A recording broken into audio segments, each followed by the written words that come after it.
पेटलेला आहे। दंगलखोरांनी घरांवर आणि नागरिकांवर दगडफेक केली आहे। एका घराजवळ कार दंगलखोरांनी पूर्णतः पेटवून दिलेली आहे। अशा प्रकारच्या अनेक घटना काल घडलेल्या आहे। नागपूरमध्ये मात्र आपण जर बघितलं तर अशी घटना घडली आणि आपण नागपूरमधल्या हिंसाचाराचीच ही बातमी बघतोय। औरंगजेबाच्या कबरीच्या वादावरून पेटलेल्या नागपूरमध्ये सध्या दंगल झालेली आहे। तणावपूर्ण शांतता आहे। शहरात पोलिसांचा तगडा बंदोबस्त ठेवण्यात आलेला आहे। तर नागपूर शहरातल्या परिमंडळ 3, 4 आणि 5 मधील अनेक भागात संचारबंदी लागू करण्यात आलेली आहे। रात्री पोलिसांनी कोम्बिंग ऑपरेशन केलेलं आहे। काही जणांना ताब्यात घेतलंय। तर काल महाल परिसरामध्ये 2 गटांमध्ये आणखी दगडफेक झाली आहे। त्यानंतर जाळपोळ सुद्धा करण्यात आली आहे। या दगडफेकीत पोलीस आणि अग्निशमन दलाचे काही जवान जखमी झालेले आहेत। पोलिसांनी जमावाला पांगवण्यासाठी अश्रुधुराच्या नळकांड्या सुद्धा फोडलेल्या आहेत।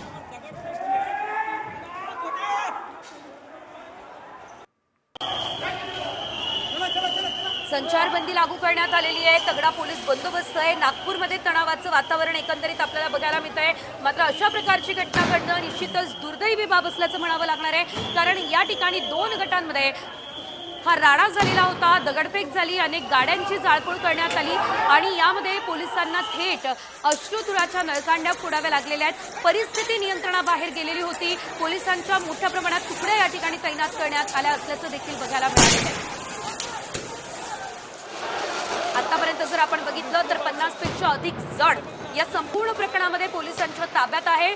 मात्र आता नागपूरमध्ये जी दगडफेक झालेली आहे ती निश्चितच दुर्दैवी बाब म्हणावी लागणार आहे। रात्रीची आपण काही महत्त्वाची दृश्य सुद्धा आपल्या टेलिव्हिजन स्क्रीनवरती पाहू शकतोय, ज्यामध्ये आपण पाहतोय कशा प्रकारे वाहनांना आग लावण्यात आलेली होती।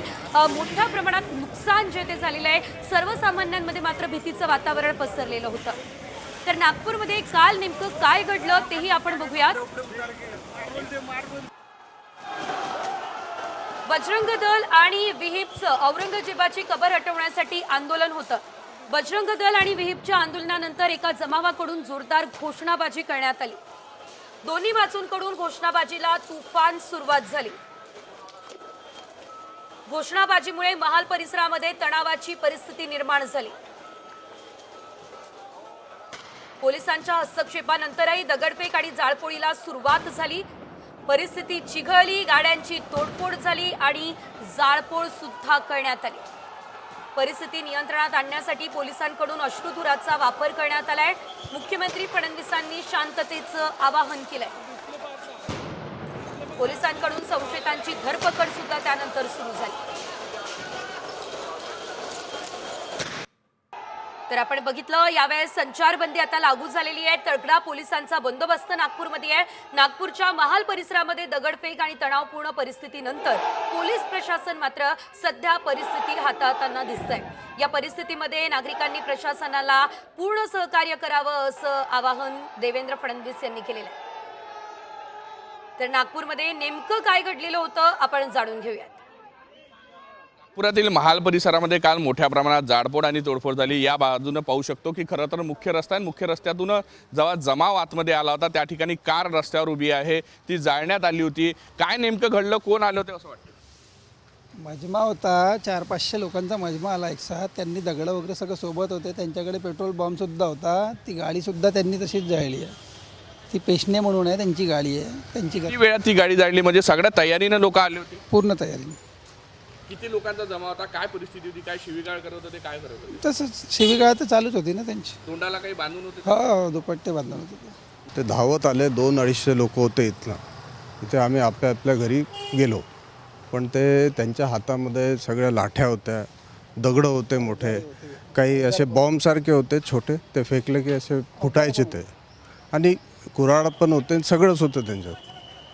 तर सगळं भीतीचं वातावरण आताही नाही आहे। खरं तर जीव जो आहे तो मुठीत घेऊन या परिसरामध्ये लोक सध्या राहत आहे। भीतीची वातावरण आहे आणि ज्या पद्धतीने काल 200-300 गाड्यांचा मॉब होता, तो मॉब जेव्हा या भागांमध्ये अचानक आला तेव्हा सगळेजण आपापल्या सुरक्षेच्या अनुषंगाने जिथं जाऊ शकत होते त्या ठिकाणी गेले। खरं तर मुख्य रस्त्यांपासून हे अशाच गल्लीबोळांचा फायदा घेऊन काल जे होतं ते आंदोलक आणि समाजकंटकांचं जे होतं फावलं होतं। कुठंतरी हा नियोजित कट होता का, हेच आता पोलिसांना शोधावं लागणार आहे। व्हिडिओ जर्नलिस्ट सौरव भोलेसह पराग डोबडे, साम टीव्ही न्यूज, नागपूर। तर नागपूरमधल्या महाल परिसरामध्ये दगडफेक आणि तणावपूर्ण परिस्थिती झाली। त्यानंतर पोलीस प्रशासन परिस्थिती सध्या हाताळत आहे। या परिस्थितीमध्ये नागरिकांनी प्रशासनाला पूर्ण सहकार्य करावं हे आवाहन देवेंद्र फडणवीस अर्थातच मुख्यमंत्र्यांनी केलेलं आहे। नागपूर हे शांतताप्रिय आणि सहकार्यशील शहर आहे, ही नागपूरची परंपरा आहे। अशा परिस्थितीमध्ये कुठल्याही अफवांवर विश्वास ठेवू नका, प्रशासनाला पूर्ण सहकार्य करा, असं मुख्यमंत्री देवेंद्र फडणवीस यांनी म्हटलं। पाहुयात त्यांनी नेमकं जनतेला काय आवाहन केलं। नागपूरच्या महाल भागामध्ये जी काही घटना घडलेली आहे ती अतिशय अयोग्य आहे। अशा प्रकारे जमा होऊन दगडफेक होणं अत्यंत चुकीचं आहे। माझी तमाम नागपूरकरांना विनंती आहे की सर्वांनी कायदा आणि सुव्यवस्थेचं पालन करावं। नागपूर शहर हे एकोप्याने राहणारं शहर आहे, त्यामुळे कोणीही शांतता भंग करू नये। मी स्वतः या परिस्थितीवर पूर्ण नजर ठेवून आहे। नागपूरच्या पोलीस आयुक्तांना स्पष्टपणे सांगितलेलं आहे की जे दंगे करत असतील त्यांच्यावर कडक कारवाई केली पाहिजे। पोलिसांवर जर कोणी हमला करत असेल तर ते देखील अतिशय गांभीर्याने घेतलं जाईल। त्यामुळे सर्वांना माझी विनंती आहे की या ठिकाणी सर्वांनी शांतता ठेवावी।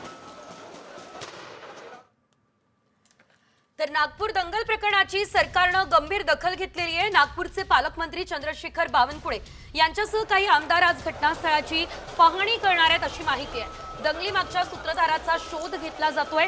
दरम्यान काल उशिरा मुख्यमंत्री देवेंद्र फडणवीस आणि चंद्रशेखर बावनकुळे यांच्यामध्ये बैठक सुद्धा झाली आहे। या बैठकीमध्ये दोषींवर कठोर कारवाई करण्याचे आदेश यावेळेस देण्यात आले असल्याचं कळतंय।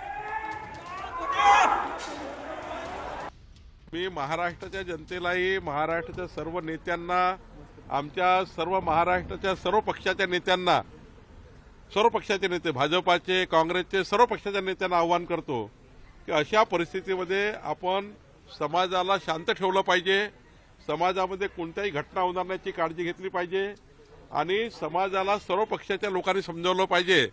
हे समाजकंटक घटना घडतात आणि समाज त्या ठिकाणी अशांत होतो। त्यामुळं सर्व समाजाला, सर्व पक्षांनी, मी सर्व पक्षाच्या महाराष्ट्राला आवाहन करतो की या घटनेला कोणतंही राजकारण करू नये। या घटनेला जे समाजकंटक आहे त्यांना ठेचून काढलं पाहिजे आणि खऱ्या अर्थाने पोलीस प्रशासनाला सहकार्य केलं पाहिजे, सरकारला सहकार्य केलं पाहिजे। तर आता मुख्य सूत्रधाराचा शोध घेतला जातोय। मात्र नागपूरमध्ये औरंगजेबाच्या कबरीवरून हा संपूर्ण वाद पेटलेला होता आणि त्यामुळे सध्या तरी नागपूरमध्ये तणावपूर्ण शांतता आपल्याला बघायला मिळतेय। संचारबंदी लागू करण्यात आलेली आहे, सर्वसामान्यांमध्ये भीतीचं वातावरण आहे। अधिकचे अपडेट या संदर्भात आपण जाणून घेऊयात आमचे प्रतिनिधी पराग ढोबळे यांच्याकडून।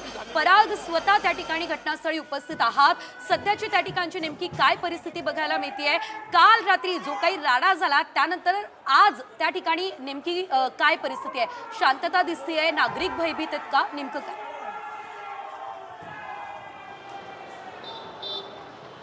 नक्कीच सेजल, सध्या तणावपूर्ण शांतता आहे, मात्र अनेक भागांमध्ये अजूनही नागरिकांमध्ये भीती आहे। मी ज्या परिसरात आहे त्या परिसरातले दृश्य दाखवतो। हा खरं तर छत्रपती शिवाजी महाराज पुतळा असलेला हा चौक आहे महाल परिसरातला आणि याच ठिकाणाहून खरं तर या सगळ्या घटनाक्रमाला सुरुवात झाली होती। सकाळी 11 वाजताच्या सुमारास ज्या विश्व हिंदू परिषदेचं आंदोलन झालं, त्यांच्या आंदोलनात दुसरा एक जो होता गट नाराज झाला, त्यांच्या भावना संतप्त झाल्या, जमाव झाला आणि दुपारी ही परिस्थिती असताना पुन्हा रात्री ही परिस्थिती चिघळली आणि आपण जे आता थोड्या वेळापूर्वी पाहिलं तो खरं तर चिटणीस पार्क या भागातले ते व्हिडिओ जे होते, दृश्य होते, ज्यामध्ये कार झाली, जाळपोळ झाली। असा हा जो आहे भालदारपुरा म्हणून परिसर आहे। अनेक ठिकाणी अशा पद्धतीच्या काल ज्या आहे, अनेक गल्ल्यांमध्ये खरं तर तोडफोड आणि हे झाली, कारण ज्या पद्धतीनं मॉब होता आणि पोलिसांनी नंतर ज्या पद्धतीने त्यांना हाकलून लावण्याचा प्रयत्न केला तर मिळेल त्या गल्लीतून जे आहे हे सगळे जे दंगलखोर होते ते गेले, समाजकंटक होते, मात्र जाताना त्यांनी तोडफोड केली। मात्र ज्या पद्धतीने आपण मुदुजी राजे यांच्याशी सुद्धा बोललो, त्यांनी सांगितलं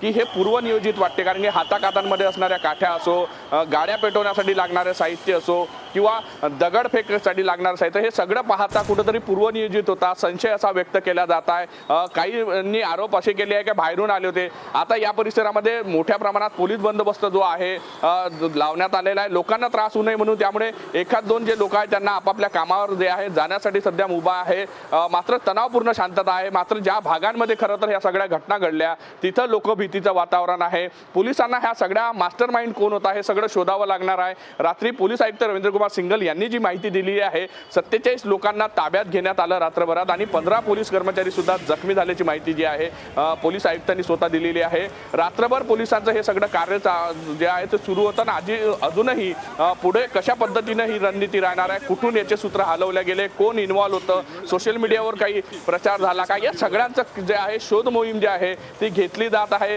पोलीस आता येणाऱ्या जाणाऱ्या लोकांना जे आहे ते विचारपूस करताना पोलीस बंदोबस्त आपल्याला पाहायला मिळतं. मात्र ज्यांना आपल्या कामानिमित्त जावं लागतं त्यांना जाण्यासाठी पोलिसांनी मुंबईत ठेवलेली आहे. पोलीस वाहन आपण बघू शकतो, नवकुमक जे आहे ते दाखल झालेलं आहे महाल परिसरामध्ये. 3 मोठे वाहनं जे आहे पोलिसांचे ते आलेले आहे.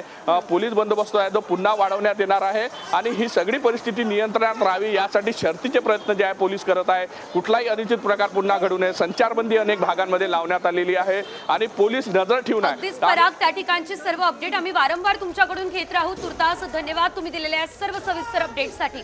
एकंदरीत आपण सध्या घटनास्थळाचा संपूर्ण आढावा घेतलेला आहे. आमचे प्रतिनिधी पराग भोबळे हे त्या ठिकाणी उपस्थित होते आणि त्यांनी नागपूरमध्ये सध्याची काय परिस्थिती हे आपल्यापर्यंत पोहोचवली.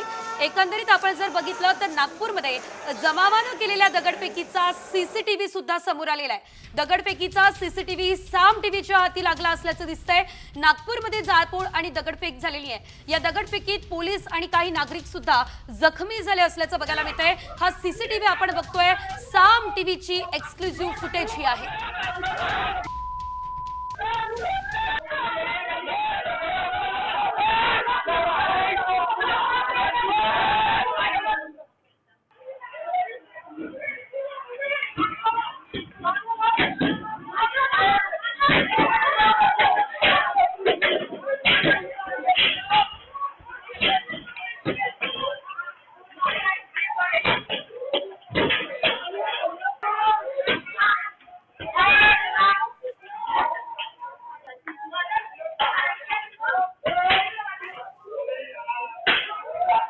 नेमकं काय घडलं होतं ते तर आपण या सीसीटीव्ही मध्ये बघितलं. मात्र बाहेरून आलेल्या लोकांनी दंगल घडवली असा आरोप नागपूर मध्यचे आमदार प्रवीण तटके यांनी केलेला आहे. तर मंत्र्यांच्या बेताल वक्तव्यांमुळे हे सर्व काही घडलं असं वडेट्टीवारांनी सुद्धा म्हटलं.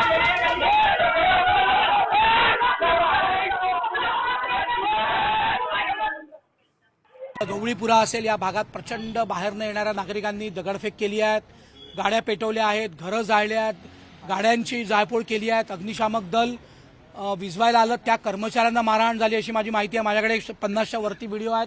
पण बाहेरनं येणाऱ्या लोकांनी ज्या सामान्य लोकांचे घरं पेटवले, मग त्यात दुरुक्कर परिवार, पेशणे परिवार, घाटेंचे परिवार आहेत, शिर्केंचे परिवार आहेत आणि टिपून टिपून त्यांनी घरांवर दगडफेक केली आहे. गांधीबाग सहकारी बँक चिटणीस पार्क चौकात आहे, त्याच्यावर दगडफेक झाली अशी माहिती आहे. सत्तेतील एक मंत्री बळबळ करत आहेत, 2 समाजामध्ये दरी निर्माण होईल, 2 धर्मात दरी निर्माण होईल, अशा प्रकारचं वक्तव्य वारंवार केलं जात आहे. त्यावेळेस त्याला वेळीच बळबळ्या मंत्र्याला आवर घालण्याची आवश्यकता होती. अशा प्रकारचा उद्रेक होणं आणि शहर शांत होणं, तेही मुख्यमंत्र्यांच्या गृह जिल्ह्यात होणं, हे अत्यंत दुर्दैवी असं मी मानतो. कोणीही किती मोठा असो त्याच्या तळाशी जाऊन ही कारवाई व्हावी. तर नागपूरमध्ये दंगल हा पूर्वनियोजित कट होता असं मुदोजी राजे भोसले यांनी म्हटलंय. पोलिसांनी गांभीर्यानं घेतलेलं नाहीये, त्यामुळेच हिंसाचार झाला असं देखील त्यांनी यावेळेस म्हटलंय.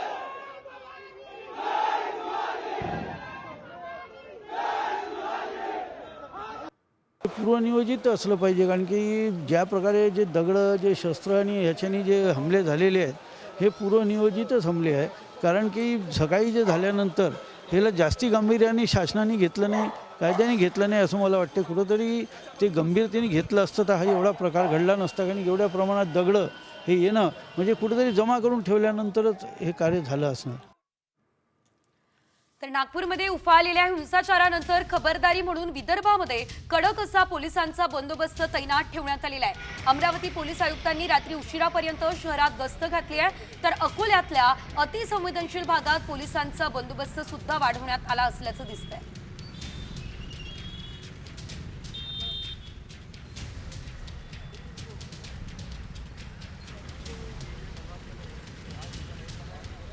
तर आपण पाहू शकतोय अमरावती आणि अकोला या दोन्ही ठिकाणची ही दृश्य जी आहेत पोलिसांची बंदोबस्त जो आहे पोलिसांचा या ठिकाणी तैनात करण्यात आलेला आहे. पोलिसांच्या तुकड्या या ठिकाणी तैनात आहेत आणि पुन्हा अशी कोणती घटना घडू नये यासाठी पोलीस प्रशासन सुद्धा सतर्क झालं असल्याचं आपल्याला बघायला मिळत आहे.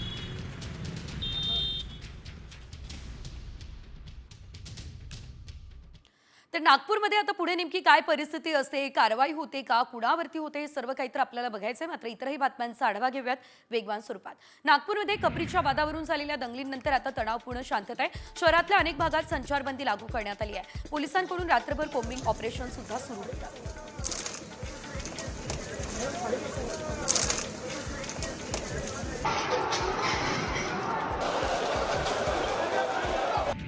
नागपूरमधील हिंसाचारानंतर अमरावतीसह विदर्भामध्ये कडक बंदोबस्त आहे. अनुचित प्रकार टाळावे यासाठी पोलीस अलर्ट झाले आहेत.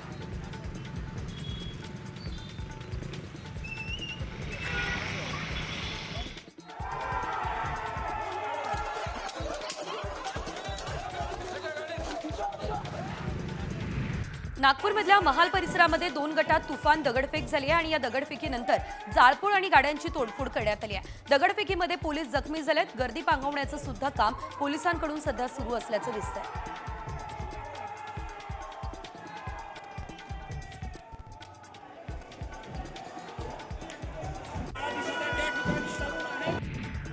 दगडफेकीनंतर पोलिसांनी दगडफेक करणाऱ्या तरुणांना ताब्यात घेतलंय. पोलिसांकडून अनेक जणांना ताब्यात घेण्यात आलेलं आहे. नागपूरमध्ये जाळपोळ आणि दगडफेक झाल्यानंतर नागपूर पोलिसांनी धरपकड सुरू केली.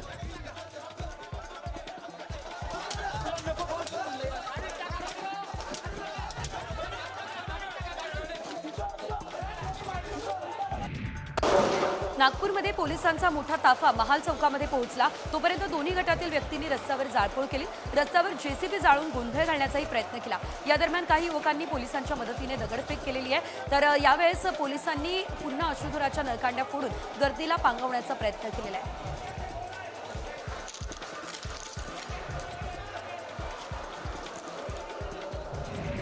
जबाबाने गाड्या आणि दुकानांना लावलेली आग विझवण्यासाठी दाखल झालेल्या अग्निशमन दलाच्या जवानांवर जोरदार दगडफेक करण्यात आलेली आहे. दंगलखोर दगड, चाकू, तलवारी फेकून मारताय असं एका जवानानं सांगितलंय.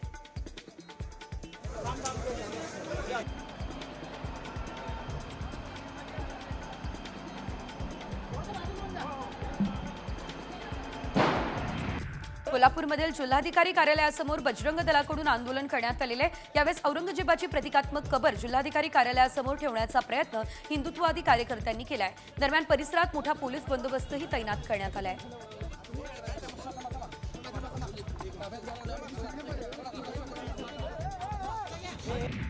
औरंगजेबाच्या कबरीच्या फोटोवर हातोडा चालवत बजरंग दलानं शिर्डीमध्ये आंदोलन केलं. नगर मनमाड महामार्गावरती आंदोलकांनी जोरदार घोषणाबाजी केली. औरंगजेबाच्या कबरीच्या फोटोवर हातोडा चालवला आणि आपला रोष व्यक्त केला.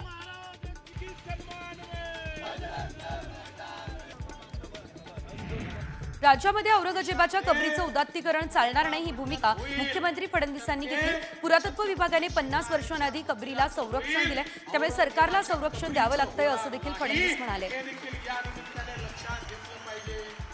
आज हे ठीक आहे, खरं म्हणजे त्या औरंगजेबाच्या कबरीवरून राज्यात वातावरण पेटलं. मात्र आता याच मुद्द्यावर शिवसेनेमध्ये 2 मतं असल्याचं समोर येत आहे. औरंगजेबाचं धडगं राहायला हवं असं केंद्रीय राज्यमंत्री प्रतापराव जाधव म्हणाले. औरंगजेबाची कबर नष्ट करा ही मागणी खासदार नरेश मस्किनची आहे.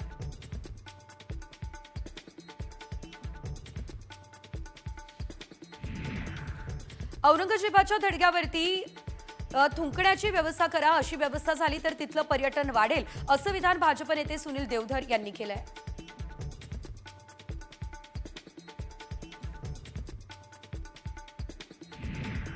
औरंगजेबाच्या कबरीवरून झालेल्या वादावरून आता दर्गा कमिटीची प्रतिक्रिया आली आहे. औरंगजेबाच्या कबरीचं उदात्तीकरण केलं जात नाही, राजकीय नेते राजकारण करताय हा आरोप दर्गा कमिटीने केलाय.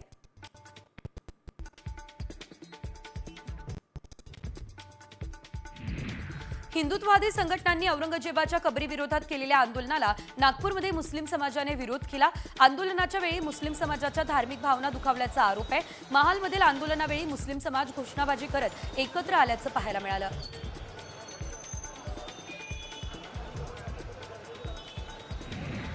काँग्रेसचे प्रदेशाध्यक्ष हर्षवर्धन सपकाळ यांनी मुख्यमंत्री देवेंद्र फडणवीस आणि महायुती सरकारवर जोरदार हल्लाबोल केला. तर त्यांनी फडणवीस सरकारची तुलना औरंगजेबाच्या राज्य कारभारासोबत केली. मात्र आता त्यांनी घुमजाव केलाय. माझी तुलना ही राज्य कारभाराशी होती. भाजपने त्याचा वेगळा अर्थ लावला असं हर्षवर्धन यांनी म्हटलं.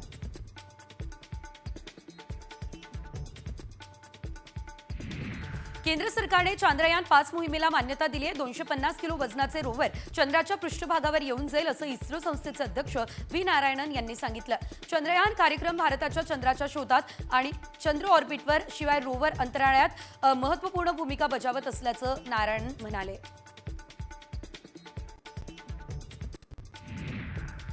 आगामी संस्था कुंभमेळ्याच्या पार्श्वभूमीवर नाशिक पोलिसांचा स्वतंत्र कुंभमेळा कक्ष स्थापन करण्यात येणार आहे. कायदा आणि सुव्यवस्थेसह अतिरिक्त पोलीस बंदोबस्त आणि नियोजनाकरता पोलीस आयुक्तालयामध्ये स्वतंत्र सिंहस्थ सेल हा स्थापन केला जाईल.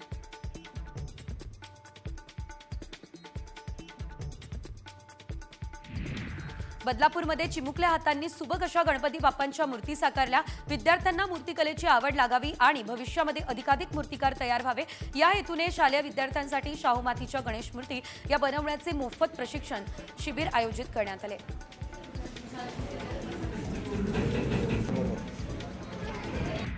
केरळच्या एक ट्रॅव्हल्स ब्लॉगर आपल्या टक्कलच्या माध्यमातून हजारो रुपये कमवताना दिसतोय. 36 वर्षीय शाफिक हाशिम आपल्या टक्कलचा वापर जाहिरात देण्यासाठी करतो. याबाबत ऑनलाईन माहिती देताच शाफिकला हेअर ट्रान्सप्लांटच्या जाहिरातीसाठी 50,000 रुपये मिळाले. मात्र अशा पद्धतीने पैसे कमावण्यासाठी हिंमत देखील लागते, हे विसरून चालणार नाही.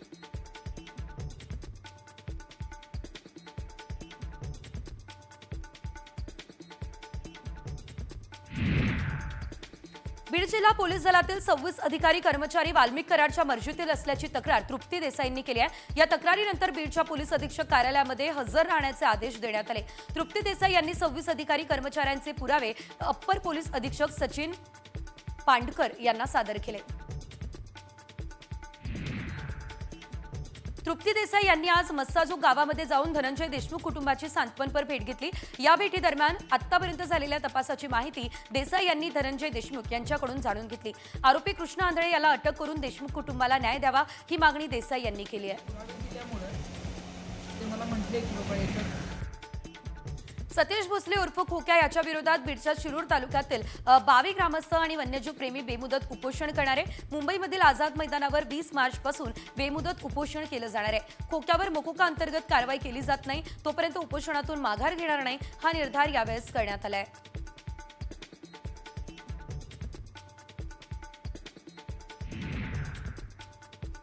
वाळू पुरवठ्याच्या मुद्द्यावरती महसूल मंत्री चंद्रशेखर बावनकुळे आणि माजी मंत्री सुधीर मुनगंटीवार यांच्यामध्ये सभागृहामध्ये जुगलबंदी झाली. वाळू पुरवठ्यावरून मुनगंटीवार यांनी सवाल उपस्थित केले. 15 दिवसांमध्ये वाळू उपलब्ध करून देणार का असा प्रश्न मुनगंटीवारांनी केला. यावर 15 दिवसांमध्ये घरकुलांना वाळू उपलब्ध करून देऊ असं बावनकुळे यांनी स्पष्ट केलं.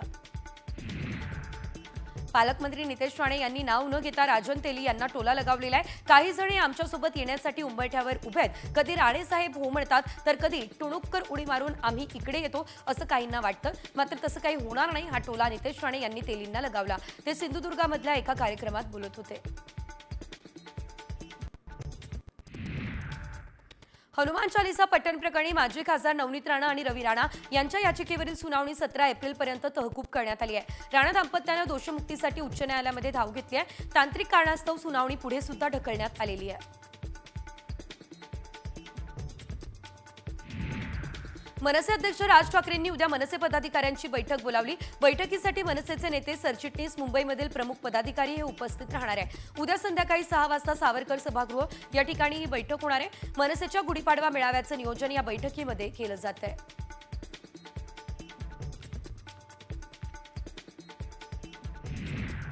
उपमुख्यमंत्री अजित पवार रत्नागिरी दौऱ्यावर आहे. यावेळेस त्यांनी रत्नागिरीमधील श्रीमान हिंदू हृदय सम्राट बाळासाहेब ठाकरे तारांगणामध्ये 3D शो पाहण्याचा आनंद लुटला. रत्नागिरीमधील तारांगण हे राज्यातील पहिलं ऍक्टिव्ह 3D तारांगण आहे. नव्या पिढीसाठी अशा उपक्रमांची गरज असल्याचं त्यांनी यावेळेस म्हटलंय.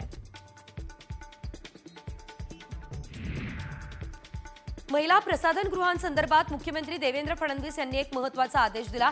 राज्यात 10,000 सरकारी कार्यालय आहेत. त्यातील काही कार्यालयांमध्ये महिलांसाठी स्वतंत्र प्रसाधनगृह नाही आहे. सरकारच्या 100 दिवसांच्या अजेंड्यामध्ये ते पूर्ण करा हे आदेश मुख्यमंत्र्यांनी दिले आहेत.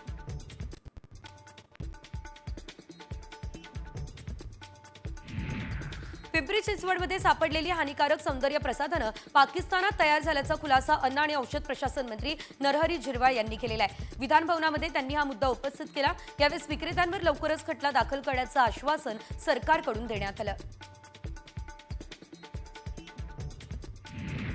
धनगर आरक्षणासंदर्भात राज्य शासनाकडून प्रस्तावच मांडण्यात आलेला नाहीये. हा खुलासा खासदार विशाल पाटील यांनी केला. आरक्षणाबाबत आपण संसदेमध्ये मुद्दा मांडला, मात्र आरक्षणासाठी राज्य सरकारकडून प्रस्ताव दिला नाहीये असं देखील विशाल पाटील यांनी सांगितलं.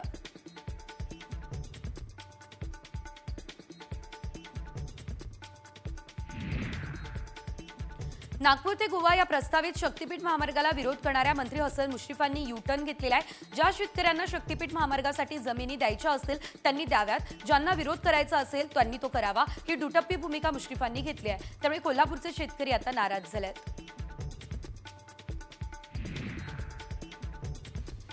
पिंपरी चिंचवड या ठिकाणी आता दत्तनगरात मोकळ्या मैदानामध्ये स्थानिक गावगुंडांनी हवेत गोळीबार केला. हवेत गोळीबार करत असतानाची दृश्य सीसीटीव्ही कॅमेऱ्यामध्ये कैद झालेली आहे. स्थानिक नागरिकांच्या मनात दहशत निर्माण करण्यासाठी हवेत गोळीबार करण्यात आलेला आहे आणि या प्रकरणामध्ये एका स्थानिक महिलेने पोलिसात हवेत गोळीबार करणाऱ्यांविरोधात तक्रार सुद्धा दिलेली आहे.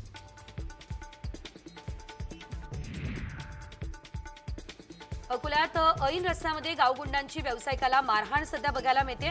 यामध्ये आपण जर बघितलं तर शहरातील प्रचंड वर्दळीच्या असलेल्या रतनलाल प्लॉट चौकामध्ये ही घटना घडलेली आहे. एका व्यावसायिकाला 2 गावगुंड क्रूरपणे मारहाण करत असताना रस्त्यावर बघ्यांची प्रचंड गर्दी झाली. इराणी झोपडपट्टीमधील 2 पैकी एका आरोपीला अटक सुद्धा करण्यात आलेली आहे.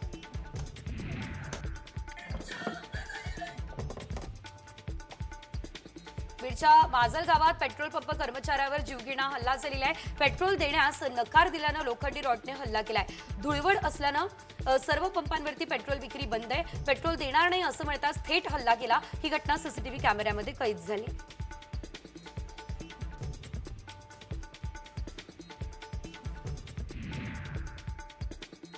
अमरावतीमध्ये हॉटेल मालकाला खंडणीसाठी गावगुंडांनी मारहाण केली असल्याचं एकंदरीत आपल्याला बघायला मिळतंय. सुमित तरडे असं मारहाण झालेल्याचं नाव आहे. मारहाणीमध्ये त्यांच्या कानाचा पडदा फटलाय, 2 दात पडलेत. दरम्यान पोलिसांनी आरोपींवर थातुरमातुर कारवाई करून त्यांना जामीन दिल्याचा आरोप सुमित तरडे यांनी केलाय.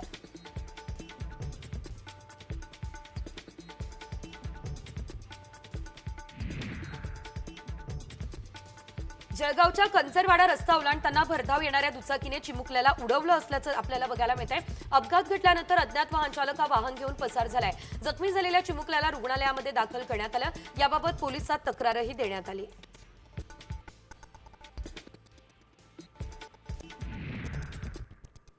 हिंगोलीमध्ये शेतात जाण्यासाठी रस्ता देत नसल्याच्या कारणातून 2 गट एकमेकांना भिडले. तलाठी आणि मंडळ अधिकाऱ्यांच्या पुढेच लोखंडी रॉड आणि तलवारीनं मारहाण करण्यात आली. दरम्यान पोलिसांनी 18 जणांविरोधात गुन्हे दाखल केलाय. आरोपीचा शोध सध्या घेतला जातोय.